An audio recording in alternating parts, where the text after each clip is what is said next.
People often ask me, how do I become more disciplined?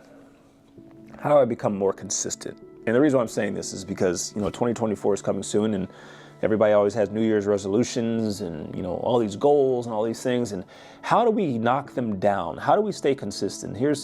I'm going to make this as simple as I can for you and kind of explain to you what I do in my life. Here's the first thing. I have to put a goal. I have to make a goal that is, number one, feasible, but it also stretches me, right? So you got to put your goal up there far enough, but it doesn't also feel unreachable.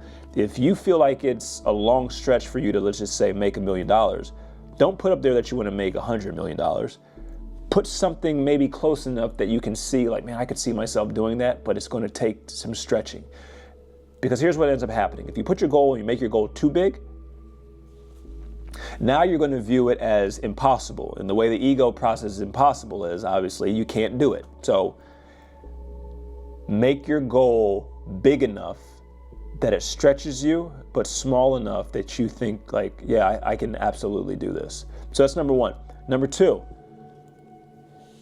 you have to figure out why you're doing it. Why? Because the why will be your fuel, it will be your motivation, it will be the thing that keeps you going when you feel like you can't go anymore. So ask yourself, why? Why do I want X, Y, and Z? So I started to ask myself this years ago when I said, I'm going to grow this company, I'm going to help people all across the world, and I asked myself, why? The reason why is because I realized the more that I help myself, the more that I understand myself, the more capability I will expand to be able to help others. So really, me helping other people stopped being the focus, and the focus became working on myself, and then sharing the tools that I've used to work on myself to help people like yourself. So my point of this is, my motivation and my why was no longer extrinsic, it became intrinsic. I started to focus on the inner part, and when you focus on the inner part, it will pertain to you. But when you focus on the external as your motivation, the moment that thing is taken away, you'll lose all your motivation. And I see this happen a lot of times with people, especially around weight loss. You want to lose more weight, I want to lose more weight. And you've been working out hard for 3 to 4 weeks, but you're not seeing any changes, the scale's not moving. You give up. Why? Because the motivation was based on something on the outside. But instead, if you set the motivation, I just want to be able to do something for 6 weeks when I really don't want to do it. And I'm just going to focus on every single day showing up every single day. That's all I'm going to do, is show up every day. I'm going to work out, I'm going to eat clean, I'm going to do all the things I'm supposed to do.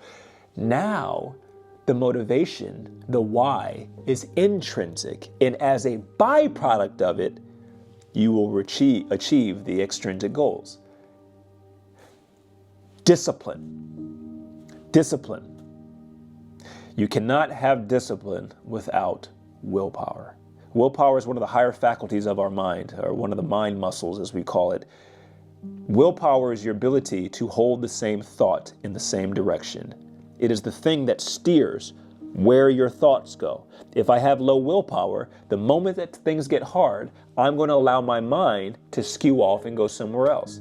So let's just use weight loss as an example. You're trying to lose weight, you want to get that body ready for the summer. If you have a low willpower muscle, when it doesn't look like things are happening and it doesn't look like you're maybe losing the weight, or it doesn't look like you're seeing the results, what's going to end up happening is you're going to lose courage, you're going to get discouraged, you're going to say, just take today off. Oh, that's not working anyway. I'll go and eat this cheesecake. You'll start doing things that are not in line with the goal that you wanted to live. Why? Because the muscle of the willpower was atrophied. So how do we strengthen our willpower muscle? You consistently and consciously do things that you really don't want to do. So a perfect example of this would be making up your bed. If you're an adult, you probably don't have to make up your bed. I'm 40 years old and I don't have to make up my bed if I don't want to. But I know that if I can make up my bed, if I can do those things that I really don't have to do and I really don't want to do, that's strengthening my muscle of willpower. So now I make up my bed, not because I want to make it up and make it look nice. It's because I know it's strengthening my muscle of willpower. I work out and I do cardio and do all of these things, not because I'm trying to get fit and lean, but because I know that it's strengthening my muscle of willpower. And the muscle of willpower is the same muscle that you're going to use in your marriage, fatherhood, and motherhood, Everything that you do, if you're going to manifest and create the reality that you desire, you will absolutely need to have a defined muscle of willpower. So you can't have discipline with a weak muscle of willpower. So first and foremost, strengthen your muscle of willpower. Then discipline will be a byproduct of it. Discipline is the love child of willpower and why. If you know your why and you have a strong willpower muscle, you will have discipline. So you being able to accomplish your goals is going to be a byproduct and a direct result of how well you can use these mind muscles. See, a lot of times we don't get taught these 6 muscles of our mind. We don't get taught that we have an imagination, we have memory, we have intuition, we have reason, we have willpower, and we have perception. These are the 6 tools that will be used in order for you to build the life that you are looking to build in 2024 and beyond. Imagination is your ability to think of what it was that you wanted. Memory was the faculty that was used for you to reflect and show gratitude and show the really how far you've come along in your journey. Intuition, this was your inner teacher. This is you being able to listen to your heart and trust when it told you to make the move or stay still or don't do that or do this. This was a higher faculty of your mind. Reason was your ability to problem solve. When you are using reasoning, you're problem solving. But here's where we get stuck. We try to put reason before intuition. You try to think your way through instead of feel your way through. The beauty of having intuition and being a human being is that you already had the answer in here before you had it in here. And they had to be in this order. Use this first, then use this. This figures out what? This figures out how. But you can't figure out how before you know what. Willpower, like we talked about, this will help you to steer your mind and keep it in the same direction. Even when it doesn't look like it's going to happen, you still hold the vibration, you hold the frequency, you hold the vision of you becoming this version that you're looking to become. And then lastly, perception. Perception is the 6th muscle that you're going to use as a lens of through how you view yourself and how you view life. Are you going to look at when things aren't happening? Are you going to view that as negative? Or are you going to view this as my opportunity to become stronger? This is all done through the lens of perception, in which we use our perspective. When you understand that your life will be a direct reflection of your lens of perception, I got to make sure that I'm aware of how I view myself and how I view my capabilities and how I view this world, because that ultimately will be what I experience. It's happening from the inside out. So how you are able to achieve a goal, or how you're able to really focus in on what you want, you first have to ask yourself, what is it that I want? You can become and do anything, but a lot of people get stuck because they don't believe that they can become anything and do anything. The only limitation that you actually had was your own mind. It was you. It was your thoughts. It was your programs. It was nothing else. Life was not happening out here. Life was happening in here. But the issue is you don't realize that you have a narrative of, let's just say, a limited belief or impoverished consciousness. And now your eyes are looking to affirm that. Understand that the limitations are happening in here. They're not happening out here. When you can start to identify where these limitations began, who maybe you adopted them from, who you modeled them from, now you can start to get rid of the limitations. And as you remove the limitations, you will see life must correspond in the same manner. So,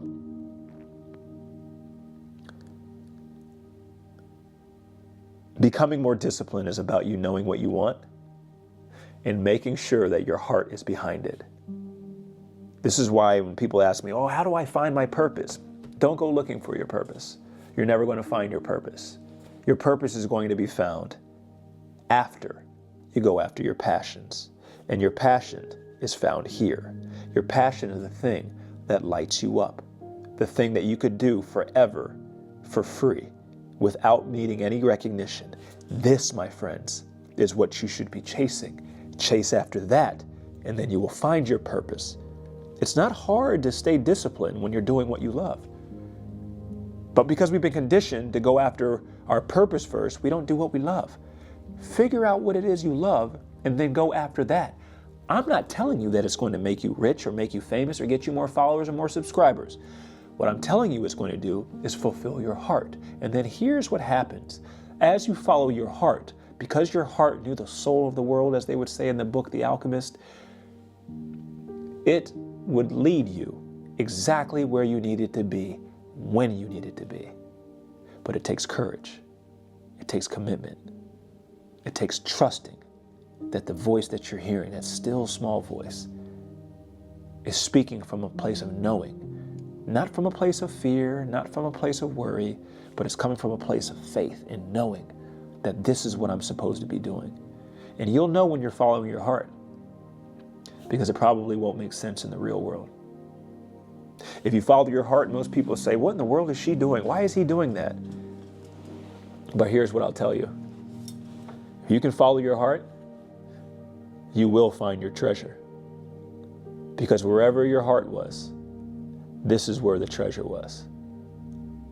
So this is how you stay disciplined, my friend. And I wish you in 2024 and beyond for you to achieve and become and accomplish everything that your heart desires. Keep going.